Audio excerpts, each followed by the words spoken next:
Good afternoon, all. CamelbackTrading.org coming to you this Friday afternoon, February 25th. We are looking at Window Traders market profile of the SPY, IWM, and Triple Qs. And for all intents and purposes, I mean, the market SPY ended up a little over $3 for the week. Absolutely wacky week, as we have a range of just over $27, right? $27.20. Would have been nice if we had gotten 4 more cents for my badge number, 27.24. But $27.20 range for the week. End up small on the week. Obviously, the majority of what transpired from yesterday's opening to today is mostly short covering and momentum buying. We all go out, though, with double distribution days. Russell has one set of single prints. SPY has one. Triple Qs have one. SPY and ES have two. D and C. We did probe, but only by literally 11 cents. So I'm not going to really use eyes high.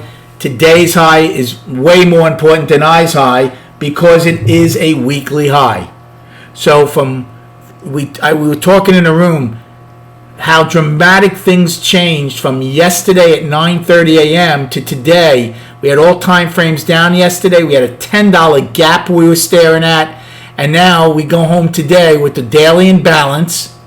We closed right at the top of the weekly range. So if we take out today's high at some point next week, the weekly would come into balance. The monthly is definitely still down. And we had really good excess at the lows yesterday. Excess ends one auction and begins another. Now, is this the end of this upside auction? I mean, we did rally $27.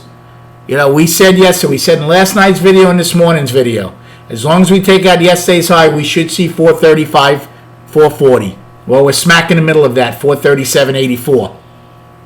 So is there more room to the upside? Possibly. Are we going to all-time highs? I'm certainly not going to say that by any stretch of the imagination. This could just be some vicious short covering and momentum buying. And eventually, if it is only short covering, it makes the market weaker. But again, at least for the short term, I think a bottom has been put in for now. We'll see. Had a good day. Didn't do much in the afternoon. Missed a couple of trades. One that was my fault because, again, the purpose of my room is to educate and inform. So there are times I miss trades because I am explaining something or teaching somebody something, and that actually happened in D period. Not upset about it at all. That's part of the game. That's part of why I run this room. I'm trying to help people. So A period, I took a short the first time against the overnight high, 433 puts, and it worked out. Then when A pulled down, we actually got below the opening. I was like, I'm comfortable here. I bought 427 calls. I bought them in pretty good size, right below A's right below A's opening. Went back up. Now again, I'm in 10-tick increments, so you can't even see. We had almost a $3 range in A, but those all worked out very, very nicely. As I got paid really good on the ones I added of the good size of the 427 calls. B period. Didn't do anything when it took out A's low. I was not expecting a trend day down. But on the flip side, like I said, M's range was just too big to start picking along here. You didn't know if they were going to go down and test the base of the price probe. We didn't even get that overnight POC that was very wide. If we had gotten down to that overnight POC, I would have started along against L's high from yesterday. Didn't happen, didn't do anything.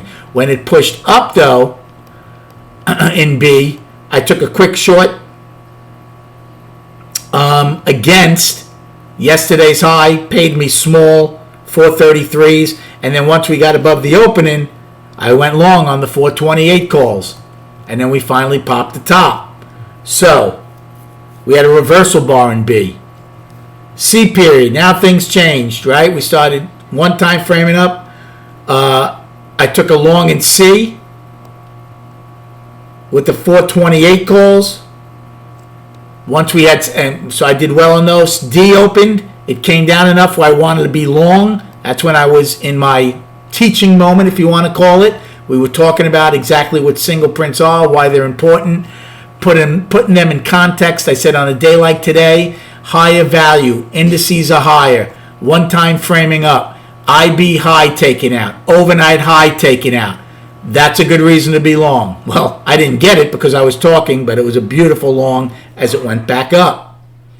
G period, when we got to the afternoon rally high from, I forgot what day it was, January 28th or 20, I forgot what day.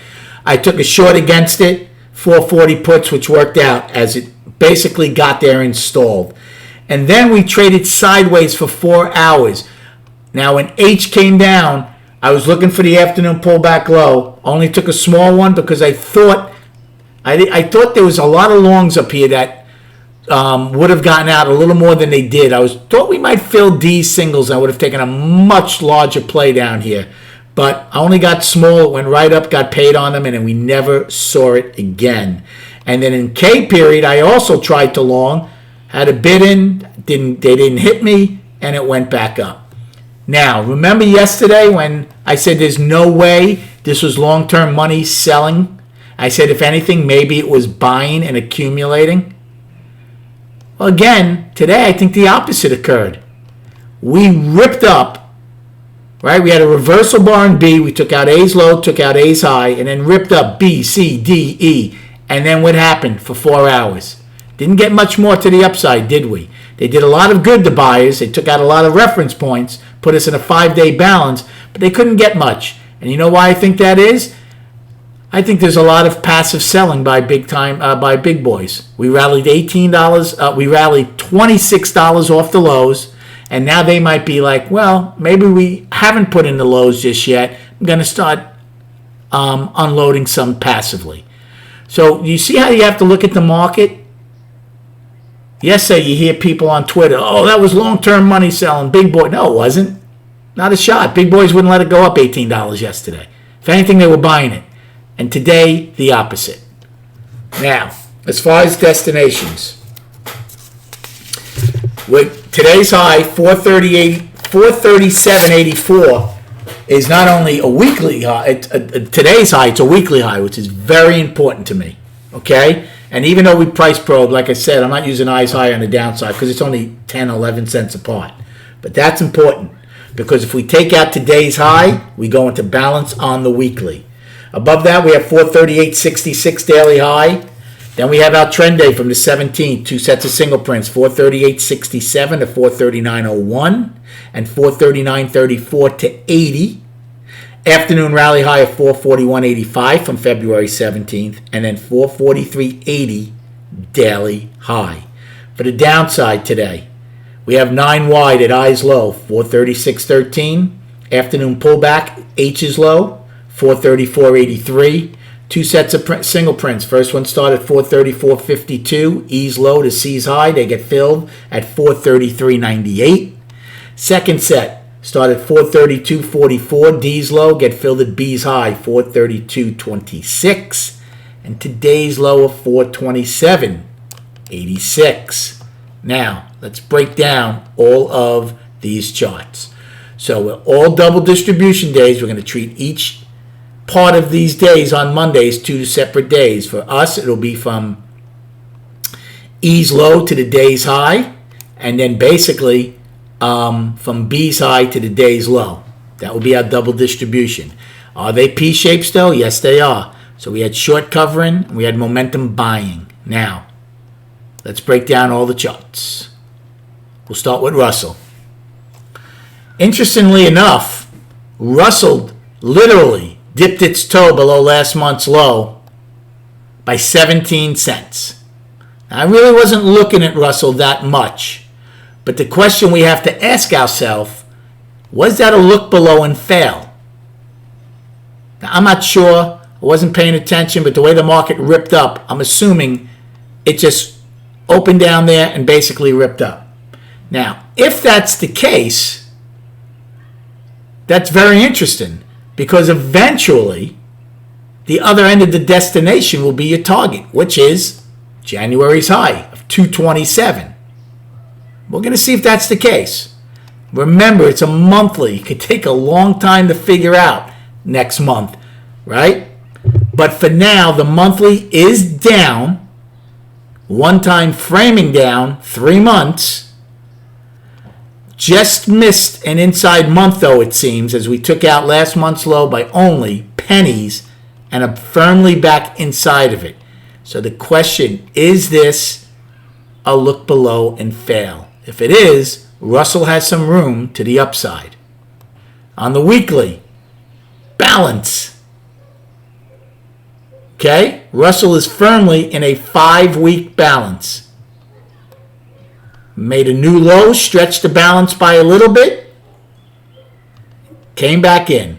So this month's low is the low of the balance, and 209.05 is the top of it.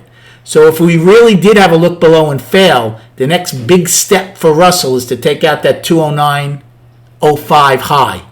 If you do that, you start making your inroads to that top of January's high. Daily. Markets don't go bull bear or bear bull. We were bear, right? We were one time framing down 5 days. 1, 2, 3, 4, 5. You don't go bull. We came balance. It's a 5-day balance. Last Friday's high is the top of it. Yesterday's low is the bottom of it. So the monthly is down with almost, for the most part, trade that's an inside month. Weekly is balance. Daily is balance. Not so bad for Russell when you think about it. After what was occurring earlier, just yesterday morning. Let's go to triple Qs. Triple Qs are a lot different. Qs are firmly down in the monthly, right? They're down. Although what they did do is hold that 316 low. We got down to 318.26. That was the next big destination. Also, we said 320 put the triple Qs into bear territory. It spent one time frame there. Look, here's the 30-minute chart. Here's yesterday. We spent one time frame under 320. Never saw it again. B period was 323.11 was the low. That could be the shortest bear market in history. One time frame. Monthly is down. Weekly, down. I don't care if it came all the way back in. Down. If they take out today's high, which is the weekly high, then we firmly come back into balance. Is that a nice looking hammer on the weekly? Of course it is. But for now, the weekly is still down for me. Right? They have to take out today's high. And the daily, balance. We're all going to be in a 5-day balance. Okay? So the monthly is down, the weekly is down, the daily is balance on the triple Qs. And then let's finish up with SPY and ES. SPY is down on the monthly after an outside month down. Weekly is down, same as triple Qs. If we take out today's high, then it will put us back into balance, and then we'll see how big the balance is, if it's a 3-week balance, or we'll see what we do next week. But first things first, we have to take out today's high. So down on the weekly, daily, balance. Friday's high, last Friday's high is the top of the balance, 438.66. Yesterday's low is the bottom, 410.64. If we are able to take out today's high, and for the most part get acceptance above last Friday's high, then I would go up in the daily. But for now, it's in balance. So as catastrophic as this market looked yesterday, right before the opening, that is a very, very incredible finish between yesterday and today. Now the bulls have to follow through and prove it was not just shorts covering and momentum buying. And let's see if it brings in fresh blood with longer term money trying, or short term buyers that want to hold it for a while. Because if all that was the short covering and momentum buying, we can quickly give a lot of it back. I hope these videos help you. We nailed it, what we were looking for this morning. Thank you for the likes and subscribing. Again, $30 a month. Check us out at camelbacktrading.org. Enjoy your weekend, rest up, and we'll speak prior to the opening on Monday.